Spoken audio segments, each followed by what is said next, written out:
எந்த ஒரு தடங்களுமே இருக்கக்கூடாது. ஏரோப்ளைன் மோட்ல போட்டு பச்சைட்டு போச்சு கைஸ். தாண்டா பிரைட்டா இருக்கு.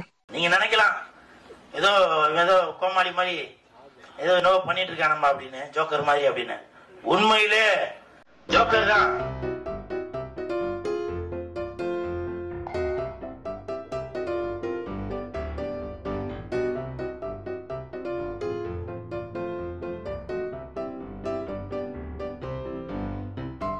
ஹலோ காய்ஸ், எல்லாருக்கும் வணக்கம். Welcome back to our channel. ஆக்சுவலாக மக்களே, நான் லாஸ்ட்டாக ஒரு வீடியோ போட்டிருந்தது என்ன அப்படின்னு பார்த்தீங்கன்னா, துபாய்க்கு நான் ஏன் ஸ்விட்ச் ஆனேன் அப்படின்னு ஒரு வீடியோ போட்டிருப்பேன். அடுத்து நம்ம என்ன பிளான் பண்ண போகிறோம் அப்படின்றத டிசைட் பண்ணப்போ, ஓகே துபாய் ட்ரை பண்ணலாம். ஆக்சுவலாக இங்கேருந்தே மூவ் ஆகலாம், நம்ம இந்தியாவுக்கே போக வேண்டாம், நம்ம இங்கேருந்தே அப்படியே அங்கே மூவ் ஆகிடலாம் அப்படின்ற பிளானில் தான் நான் அந்த கன்ஃபியூஷன் ஸ்டேட்லேயே தான் நான் சுற்றிட்டு இருந்தேன். அதுக்கப்புறம் நீங்கள் இன்டர்னலாக நீங்கள் ஊர்லேருந்து வரத்துக்கு முன்னாடி என்னென்னலாம் பிளான் பண்ணிட்டு வரணும் அப்படின்ற ஒரு வீடியோ போட்டிருப்பேன்.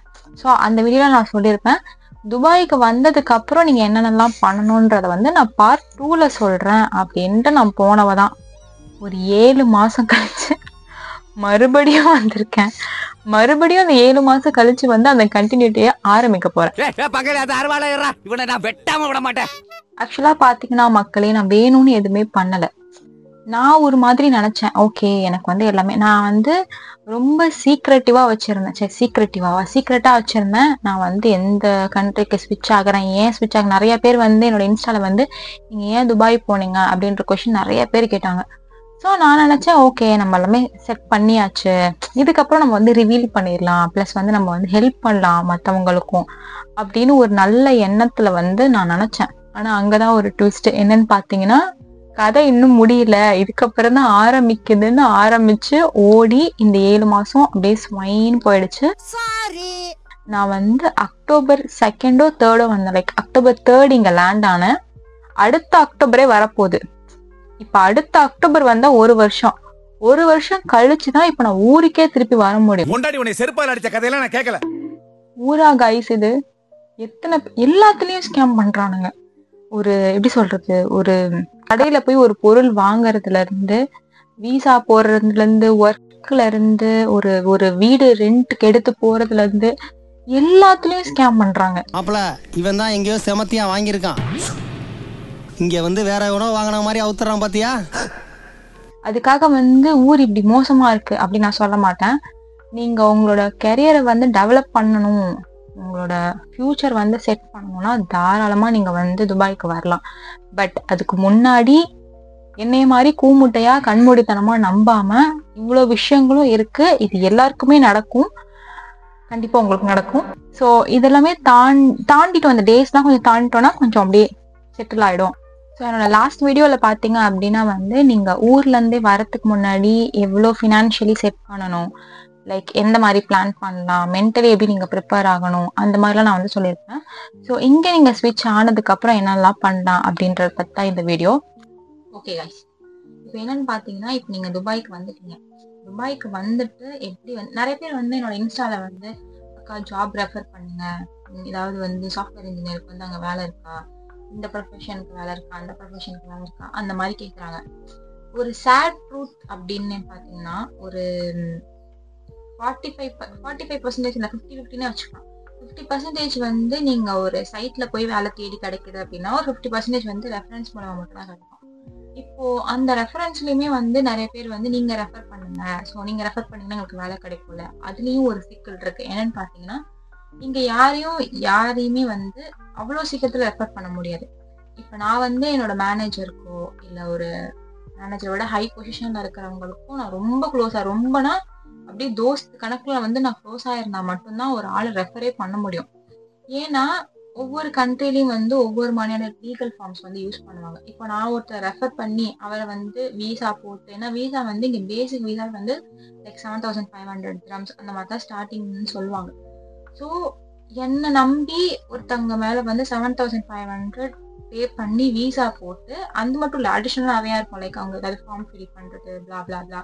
ஸோ இந்த மாதிரி ஏன்னா உங்க எல்லாருக்குமே தெரியும், யூஏஇல அந்த லீகல் திங்ஸ் ரொம்ப எப்படி சொல்றது, தமிழ் வார்த்தை வரல எனக்கு, ரொம்ப ஸ்ட்ரிக்டா ஃபாலோ பண்ணுவாங்க. மற்ற கண்ட்ரி மாதிரியோ இல்லை நம்ம கண்ட்ரி மாதிரியோ அந்த மாதிரி இருக்காது. அப்படின்ற பட்சத்துல வந்து அவங்களுக்கும் எந்த விதத்துலயும் ப்ராப்ளம் ஆகக்கூடாது, நம்ம ரெஃபர் பண்ற நமக்கும் எந்த ஒரு ப்ராப்ளமும் ஆகக்கூடாது. ஸோ ஃபார் எக்ஸாம்பிள் இப்போ நான் ஒரு பர்சனை வந்து நான் ரெஃபர் பண்றேன், என்னோட கம்பெனில வந்து நான் ரெஃபர் பண்றேன், இல்லை எனக்கு தெரிஞ்சு ஏதோ ஒரு தங்கிட்டு நான் ரெஃபர் பண்றேன் அப்படின்னா, நான் வந்து ஃபர்ஸ்ட் அந்த பர்சனை வந்து 100% நம்பினா மட்டும்தான் இவன் வந்து நிறுத்துறான். இல்ல அவன் படம் பார்த்துட்டு இருக்கான், ஓகே. 100% நம்பினா மட்டும்தான் நான் ஒருத்தர் ரெஃபரே பண்ணுவேன். ஏன்னா என் மேல இருக்க நம்பிக்கையில அவங்க வந்து ஒரு 7,000 ஒரு 10,000 ரவுண்டா வச்சுக்குவான், 10,000 அவங்க வந்து அவனுக்கு செலவு பண்றாங்க. ஸோ இங்க எப்படின்னு பாத்தீங்கன்னா 6 months வந்து ப்ரொபேஷன் இருக்கும். ஸோ ப்ரொபேஷன் தாண்டி நீங்க வந்து வேற கம்பெனி போறதுனா போகலாம். இல்ல அந்த ப்ரொபேஷனோட எக்ஸாக்ட் கான்செப்ட் வந்து எனக்கு தெரியாது. ஏன்னா சில பேர் என்ன சொல்லுவாங்க அப்படின்னா, ப்ரொபேஷன் டைம்லயே நீங்க வந்து வேற வேலை கிடைச்சாலோ இல்ல உங்களுக்கு இந்த வேலை பிடிக்கல, ஒரு வேலிட் ரீசன்ஸ் இருந்துச்சுன்னா நீங்க ஸ்விட்ச் ஆயிக்கலாம்னு சில பேர் சொல்லுவாங்க. சில பேர் என்ன சொல்லுவாங்கன்னா, இல்ல அது ப்ரொபேஷன் முடிஞ்சதுக்கு அப்புறம் உங்களுக்கு பிடிக்கலன்னா நீங்க மூவ் ஆயிக்கலாம். ஸோ அந்த மாதிரி இருக்கும். ஸோ நிறைய பேர் என்ன பண்ணுவாங்கன்னா, அந்த ப்ரொபேஷன் முடியறதுக்குள்ளாரையுமே வந்து வேற இடத்துல எனக்கு வேலை கிடைச்சிருச்சு அப்படின்னு போயிடுவாங்க. அப்படின்னு போகும்போது ஒரு சர்ட் ஆஃப் அமௌண்ட் கொடுத்து உனக்கு விசா போட்ட அந்த கம்பெனிக்கு வந்து அது லாஸ் தான். ஸோ அதனால யாரும் அவ்வளவு சீக்கிரம் வந்து ரெஃபரன்ஸ்ல வந்து எடுத்துக்க மாட்டாங்க. அதுதான் வந்து ஒரு ஒரு உண்மையான ஒரு விஷயம் இங்க. ஸோ இப்போ நீங்க ஒருத்தங்கிட்ட கேட்குறீங்கன்றப்ப உங்களால நோனும் சொல்ல முடியாது. ஸோ இவ்வளவும் எக்ஸ்பிளைன் பண்ணி உங்களுக்கு புரிய வைக்கிற அளவுக்கு அவங்களுக்கு டைமும் இருக்காது. அதுதான் ஃபர்ஸ்ட் விஷயம்.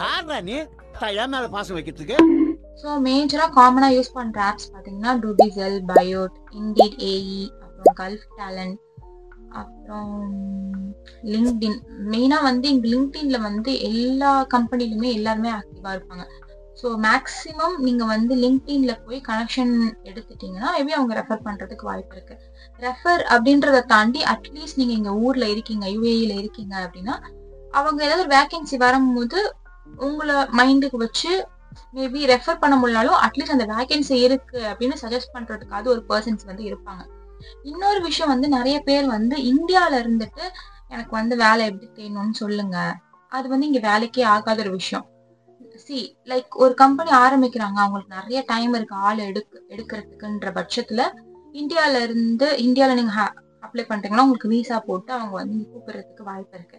பட் மோஸ்ட் ஆஃப் த கம்பெனில வந்து அப்படி பண்ண மாட்டாங்க. ஸோ அதுக்கு வந்து நீங்க இங்க இருக்கணும்.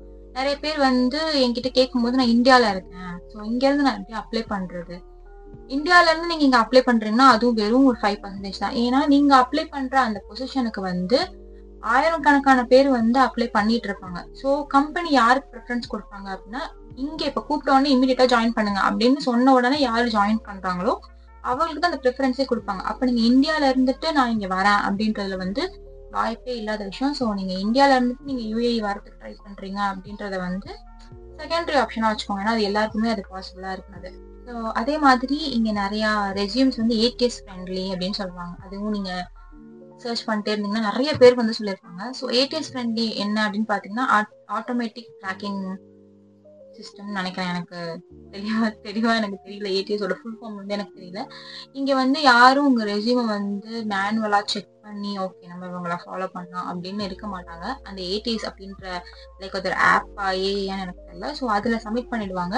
உங்களோட ஸ்கோர் பொறுத்து உங்களோட ரெஸ்யூம் வந்து செலக்டிவா வரும். அதுக்கப்புறமேட்டு அவங்க வந்து ஹையரிங் வந்து நெக்ஸ்ட் லெவலுக்கு கொண்டு போவாங்க.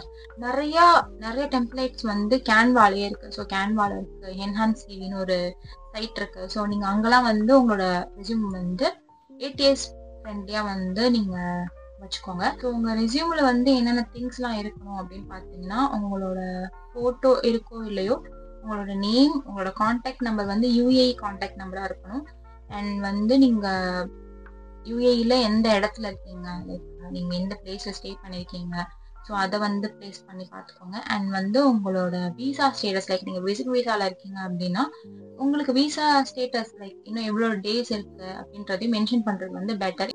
அண்ட் ஆல்சோ நிறைய ஸ்கேம்ஸ் நடக்கும் அப்படின்னு நான் வந்து சொன்னது என்ன அப்படின்னு பார்த்தீங்கன்னா, நீங்களா போய் தேடி ஸ்கேம்ல மாட்ட மாட்டீங்க, பட் அந்த சிச்சுவேஷன் அந்த மாதிரி அமையும். நிறைய கம்பெனிஸ்ல வந்து விசா டிலே பண்ணுவாங்க. ஸோ அதுவுமே வந்து என்னை பொறுத்த வரைக்கும் அது ஒரு ஸ்கேம் தான். லைக் விசா டிலே பண்ணுவாங்க, அதுக்கான ப்ராப்பர் ரீசன் சொல்ல மாட்டாங்க. அண்ட் ஆல்சோ வந்து நீங்க எக்ஸ்டெண்ட் பண்ணுங்க நாங்கள் பே பண்றோம் அந்த மாதிரி சொல்லி எக்ஸ்டெண்ட் பண்ண வச்சுட்டு ரீஎம்பர்ஸ் பண்ணாமல் இருப்பாங்க. ஸோ இந்த மாதிரி நிறையா இந்த மாதிரியான விஷயங்கள் வந்து எல்லா கம்பெனிலுமே நடக்கிறது தான். நம்ம வந்து இங்கே வந்து நீங்கள் ரைட்ஸ் கேட்க முடியும். பட் அதே சமயம் நம்மளோட பேக்ரவுண்டு நம்ம செக் பண்ணிக்கணும். நம்ம வந்து ஒரு கம்பெனி எதிர்த்து நம்ம வந்து ரைசிங் நம்மளோட இதை வந்து வாய்ஸ் அவுட் பண்ண முடியும். பட் அவங்க அதுக்கப்புறம் நம்ம திரும்பி அதே கம்பெனியில் ஒர்க் பண்ண முடியாது. ஸோ மறுபடியும் இடத்துல ஸ்விட்ச் ஆகணும்னா நம்மளோட விசா ஸ்டேட்டஸ் வந்து ஸ்டேபிளாக இருக்கணும். ஸோ அந்த மாதிரி பேக்ரவுண்ட் செக் எதுவுமே இல்லாமல் நீங்கள் போய் வாய் கொடுத்து எங்கேயும் வந்து மாட்டுக்காதீங்க. வந்து துபாய்க்கு வந்துட்டீங்க, உங்கள் ரெஸ்யூம் பக்காவாக இருக்கு, நீங்கள் டூபிசல் இண்டீட் அந்த மாதிரியான சைஸில் வந்து அப்ளை பண்ணிட்டீங்க, உங்களுக்கு ஒர்க்கும் ஃபிக்ஸ் ஆகிடுச்சு. ஸோ ஒர்க் ஃபிக்ஸ் ஆனதுக்கு அப்புறம் நீங்கள் வந்து எந்தெந்த திங்ஸில் வந்து கரெக்டாக இருக்கணும் அப்படின்றது வந்து நான் சொல்கிறேன். இது ரொம்ப ரொம்ப முக்கியமான ஒரு விஷயம். நீங்கள் இதுக்கு முன்னாடி இருக்கிறதெல்லாம் ஸ்கிப் பண்ணாலும் பரவாயில்ல, இதை மட்டும் தெரிஞ்சுக்கோங்க. ஏன்னா இது எனக்கு தெரியாமல் நடந்ததுனால தான் இந்த 7 மாசமும் நான் கஷ்டப்பட்டேன்.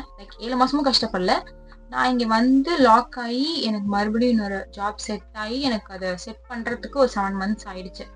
ஸோ அதனால வந்து எந்தெந்த திங்ஸில் வந்து நீங்கள் கவனமாக இருக்கணும், என்ன மாதிரி நீங்கள் வந்து உங்களை வந்து செல்ஃபில் வந்து நீங்கள் சேஃபாக வச்சுக்கலாம், சேஃபாக சைடில் வச்சுக்கலாம் அப்படின்னு நான் வந்து சொல்ல போகிறேன். எனக்கு வந்து ஸ்டெப்ஸ் மறந்துடும், அதனால் நான் வந்து எழுதி வச்சு கொண்டு வந்தேன். பிகாஸ் நான் வந்து குழப்பி இதுக்கு முன்னாடி இது வரும், இதுக்கு முன்னாடி அது வரும் அப்படின்னு சொன்னால் உங்களுக்கு வந்து புரியாது. ஸோ அதனால வந்து நான் வந்து இந்த ஆர்டர் வைஸ் எழுதி கொண்டு வந்திருக்கேன். வர ஸ்கின் கேர்லாம் பண்ணுறதே இல்லை. என்னோட மூச்சு பார்த்தீங்களா, அதை வேற மறுபடியும் செட் பண்ணும். கம்பேக் கொடுக்குறனாலாம் கம்பேக் கொடுத்தா நீங்களாம் காலிடா. ஓகே, ஆணவத்தில் ஆட வேணாம். என்னன்னு பார்த்தீங்கன்னா, நீங்கள் ஒரு கம்பெனியில் ஜாயின் பண்ணிட்டீங்க அப்படின்னா வந்து ஆஃபர் லெட்டர் கொடுப்பாங்க. அது வந்து எல்லா கம்பெனிலுமே நம்மளுக்கு தெரிஞ்ச ஒரு விஷயம்.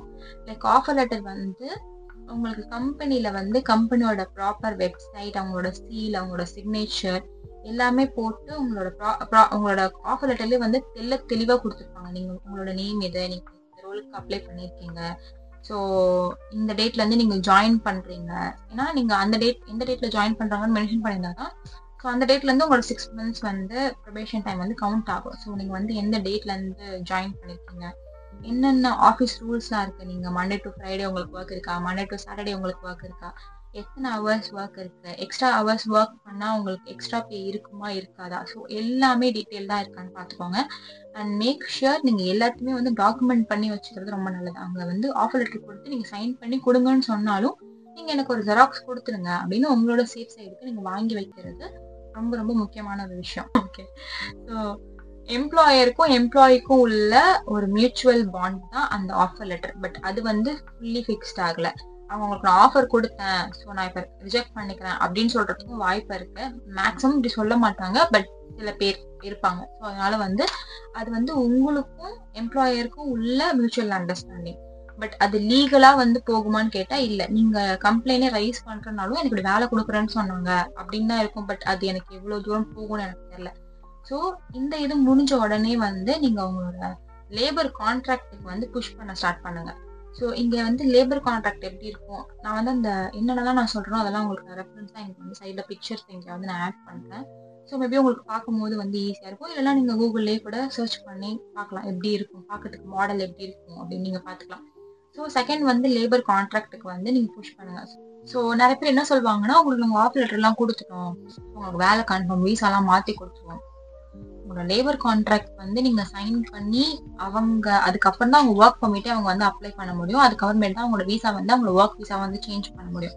இந்த லேபர் கான்ட்ராக்ட் வந்ததுக்கு அப்புறம் உங்களுக்கு ஒரு லேபர் கார்டுன்னு சொல்லிட்டு ஒரு மஸ்டர்ட் எல்லோ கலர்ல ஒரு கார்டு வரும். அதான் உங்களோட லேபர் கார்டு. ஸோ உங்களுக்கு வந்து இந்த இ-வீசா அண்ட் லேபர் கார்டு ஆயிடுச்சு அப்படின்னாலே நீங்க வந்து ஒரு சேஃப் ஜோன்ல இருக்கீங்க. ஸோ நீங்க வந்து ஃபார் ஷுர் 100% வந்து நீங்க அந்த கம்பெனில வந்து ஜாயின் பண்ணிட்டீங்க அப்படின்னு வந்து நம்பலாம். ஸோ அதுக்கு முன்னாடி வரைக்கும் அந்த எம்ப்ளாயர் வந்து எவ்வளோ உங்களை வந்து நாங்கள் இது பண்ணிடுவோம், நாங்கள் இப்போ வீசா போட்டோம்னா 2 நாள்ல வந்து ஒரு 3 நாள்ல வந்துடும். அதெல்லாம் வந்து நீங்க கேட்காதீங்க. எந்த அளவுக்கு புஷ் பண்ண முடியுமோ அந்த அளவுக்கு புஷ் பண்ணுங்க. இதுக்கப்புறமேட்டு தான் வந்து உங்களோட மெடிக்கல் டெஸ்ட், லைக் வந்து உங்களோட மெடிக்கல் டெஸ்ட், பயோமெட்ரிக், உங்களோட எமிரேட்ஸ் ஐடிக்காக. ஸோ எல்லாருக்குமே தெரியும், நான் நிறைய ஷோ சொல்றேன், நான் பேசுறேன், ஒரு ஃப்ளோவில் பேசுறேன், எத்தனை ஷோ வருது எத்தனை பிகாஸ் வருதுன்னு எனக்கு தெரியாது, மைண்ட் பண்ணிக்காதுங்க. அண்ட் வந்து உங்களோட அந்த மெடிக்கல் எக்ஸாம் நடக்கும். அதுல வந்து ஃபர்ஸ்ட் வந்து மெடிக்கல் டெஸ்ட்ல 2 இருக்கு. ஆமா 2 இருக்கு, கொஞ்சம் கன்ஃபியூஷன் ஆகிட்டேன். ஸோ அதுக்கு தான் கொஞ்சம் டேட் ஃபிக்ஸ் ஆகிறதுக்கு லேட் ஆகும். ஏன்னா உங்களோட அந்த கியூ படி தான் அது வந்து போகும். ஸோ அதுக்கு மட்டும் கொஞ்சம் லேட் ஆகும். அதுவுமே நீங்க கேட்கலாம், ஒன்றும் பிரச்சனை கிடையாது. உங்களுக்கு எமிரேட்ஸ் ஐடி வந்து எவ்வளோ வேகமா வேணும் அப்படின்றத பொறுத்து. ஏன்னா நீங்க எமிரேட்ஸ் ஐடி இல்லாம இங்க ஒண்ணுமே பண்ண முடியாது. இங்க வந்து எல்லாத்துக்குமே வந்து நம்ம ஊர்ல எப்படி ஆதார் கார்டு கேட்கறாங்களோ அந்த மாதிரி எமிரேட்ஸ் ஐடி கேட்பாங்க. ஸோ நீங்க ஒரு பேங்க் ஓபன் பண்றீங்கனாலோ இல்ல ஏதோ ஒன்று ஓபன் பண்றீங்க அப்படின்னா உங்களோட மேஜர் வந்து எமிரேட்ஸ் ஐடி, அதுக்கப்புறம் செகண்டரியா தான் பாஸ்போர்ட்டோட டீடைல்ஸே கேட்பாங்க. அதனால வந்து எமிரேட்ஸ் ஐடி வேணும்னா நீங்க வந்து அந்த மெடிக்கல் டெஸ்ட் போய் தான் ஆகணும். ஸோ மெடிக்கல் டெஸ்ட்ல வந்து உங்களுக்கு நார்மலா உங்களோட பிளட் டெஸ்ட் பண்றது அண்ட் பாடி ஸ்கேன் அதெல்லாம் இருக்கும்.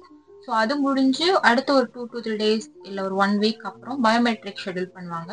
ஸோ நீங்கள் பயோமெட்ரிக் வச்சதுக்கு அப்புறமேட்டு உங்களுக்கு ஒரு 1 weekலயே உங்களுக்கு எமிரேட்ஸ் ஐடி வந்துடும். ஸோ இதுதான் ப்ராசஸ். ஸோ இந்த ப்ராசஸ் ஆர்டர் வைஸ் சொல்லணும் அப்படின்னு பார்த்தீங்கன்னா job offer letter by the company. So அதுக்கப்புறம் இந்த இன் பிட்வீன் கேப்லேயே விசா உங்களுக்கு கிடைச்சிரும். அண்ட் கான்ட்ராக்ட் பேப்பர் நீங்கள் சைன் பண்ணணும். லைக் 2 கான்ட்ராக்ட் இருக்கும். ஒன்று வந்து உங்களுக்கு அண்ட் 3 வந்து உங்கள் விசா பெர்மிட்காக 2 கான்ட்ராக்ட் சைன் வாங்க. நீங்கள் படித்து பார்த்து எல்லாமே உங்களுக்கு ஓகேவா அப்படின்றதையும் பார்த்துட்டு நீங்கள் சைன் பண்ணுங்க. நீங்கள் சைன் பண்ணாமல் அவங்க வந்து அடுத்த மூவ் வந்து போக மாட்டாங்க. நீங்கள் டைம் எடுத்து கூட சைன் பண்ணிக்கலாம். ஆனால் அவங்க என்ன சொல்லுவாங்கன்னா நீங்கள் டைம் எடுக்க டிலே ஆகும். ஸோ இதெல்லாம் மேனிபுலேட்க்கு வந்து ஆகவே ஆகாதீங்க. நம்மளுக்கு மேனிபுலேட்லாம் தேவையே இல்லை. நமக்கு வந்து நம்மளோட திங்ஸ் வந்து செட் ஆகணும். ஸோ நீங்கள் லேபர் கான்ட்ராக்ட் சைன் பண்ணோன்னா உங்களுக்கு லேபர் கார்டு வந்து வந்துடும். அதுக்கப்புறம் நீங்கள் வந்து எமிரேட்ஸ் ஐடிக்கான செக்அப் போவீங்க. லைக் மெடிக்கல் டெஸ்ட் போவீங்க அண்ட் பயோமெட்ரிக் டெஸ்ட் போவீங்க. லாஸ்ட்டாக தான் உங்களுக்கு எமிரேட்ஸ் ஐடி வரும். ஸோ இந்த எல்லா ப்ராசஸும் எந்த கம்பெனி ஃபாலோ பண்ணி உங்களுக்கு நீட்டாக கொடுக்குறாங்களோ அதுதான் வந்து நல்ல கம்பெனி. அவ்வளோதான் மக்களே. நீங்கள் வந்து உங்களுக்கு நான் என்னெல்லாம் மெயினாக சொல்லணுமோ அதெல்லாம் வந்து நான் சொல்லிட்டேன். புரிஞ்சுக்கோ, பொழைச்சிக்கோ. அந்த மாதிரி நீங்கள் இங்கே வரீங்க அப்படின்னா இவ்வளோ திங்ஸும் இருக்குது. ஸோ இது எல்லாத்தையும் நீங்கள் கேரி ஒர்க் பண்ணணும். ஸோ எல்லாத்துக்கும் மென்டலி ரொம்ப ஸ்ட்ராங்காக இருக்கணும். ஏன் இது நான் சொல்கிறேன்னா நிறைய பேர் வந்துட்டு அந்த 2 months வேலை கிடைக்கல அப்படின்னா வந்து டல் ஆகிடுறாங்க, ஹர்ட் ஆகிடுறாங்க. நான் எவ்வளவு தடைகளை தாண்டி வந்தேன்னு தெரியுமா? ஸோ அதான் உங்களுக்கு சொல்லாமல் உங்களுக்கு புரியாது. மேபி அது நெக்ஸ்ட் வீடியோவில் வந்து நம்ம பேசலாம், உங்களுக்கு அதை பற்றி தெரியும். அதனால வந்து அதெல்லாம் சோர்ந்து போகாதீங்க. நீங்கள் வேலை வாங்கணும் அப்படின்னு முடிவு பண்ணி வந்துட்டீங்க. 3 months 4 months எப்படியாவது வேலை வாங்கிக்கலாம். பட் நீங்க எப்படி அதை வந்து கொண்டு போறீங்க அப்படின்றதான் இருக்கு. போனதுக்கு அப்புறம் அதான் நான் சொல்றேன்ல, வேலை கிடைக்கிறத ஒரு கஷ்டப்பட்டு நம்ம வாங்குறோம். வேலை கிடைச்சதுக்கு அப்புறமும் இந்த மாதிரியான ப்ராசஸ்க்கான சில கஷ்டங்கள் வந்து இருக்கு. ஸோ அதெல்லாம் வந்து மென்டலி வந்து இதுவும் எடுக்கும். முக்கியமான விஷயம், யாரையும் யார்கிட்டையும் ரெஃபர் பண்ண சொல்லி கேட்காதீங்க. ரெஃபர் பண்ண சொல்லி கேட்கணுன்ற அளவுக்கு கேட்குற அளவுக்கு அவங்க அந்த பொசிஷன்ல இருக்க மாட்டாங்க. லைக் என்னால் போய் சொல்ல முடியும், இந்த மாதிரி ஒருத்தவங்க கேட்குறாங்க.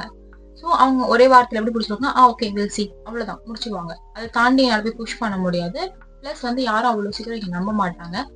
ஏன்னா துபாய் அந்த மாதிரி தான் எல்லாருக்கும் லெசர் கற்றுக் கொடுத்துருக்கு. ஸோ நீங்கள் வந்து ரிஸ்க் எடுத்து வரீங்க அப்படின்னா வந்து நீங்கள் எல்லாமே உங்கள் பேக்ரவுண்ட் வந்து இங்கே நான் வேலைக்கு போய் தான் என்னோட குடும்பமே செட் ஆகும். இப்போ நான் ஒரு 2 months டிலே ஆச்சுனாலும் என் ஃபேமிலியால் பேர் பண்ண முடியாதுன்ற பட்சத்தில் அவ்வளோ ரிஸ்க் எடுத்து வரதுக்கு நான் வந்து ரெக்கமெண்ட் பண்ண மாட்டேன். நீங்கள் ஒரு 2 months 3 months இல்லை 4 monthsனு வச்சுக்கோங்க. ஒரு 4 months வந்து நீங்கள் வேலை இல்லைனாலுமே உங்கள் வீடு வந்து ஒரு மேனேஜபிளாக இருக்குன்ற பட்சத்தில் நீங்கள் வந்து ரிஸ்க் எடுத்து இங்கே வந்து ஸ்டே பண்ணி உங்கள் கனெக்ஷன் பில்ட் பண்ணி வேலை தேடி வேலை வாங்கலாம், தாராளமாக வாங்கலாம். நீங்கள் இங்கே வந்துட்டு ஸோ வீட்லேயும் ஒரு கஷ்டம் இருக்கும். நம்மளால திரும்பியும் போக முடியாது. நம்ம இவ்வளோ காசு செலவு பண்ணி வந்துட்டோமே அப்படின்ற மென்டல் ஸ்டேட் நமக்கு இருக்கும். ஸோ திரும்பியும் போக முடியாது. போனால் இங்கே இருக்கிற அந்த ஆப்பர்ச்சுனிட்டிஸ் வந்து நம்ம ஊரில் கிடைக்காது. ஸோ இது மாதிரி நிறைய ஆசிலேட்டட் ஆகும்.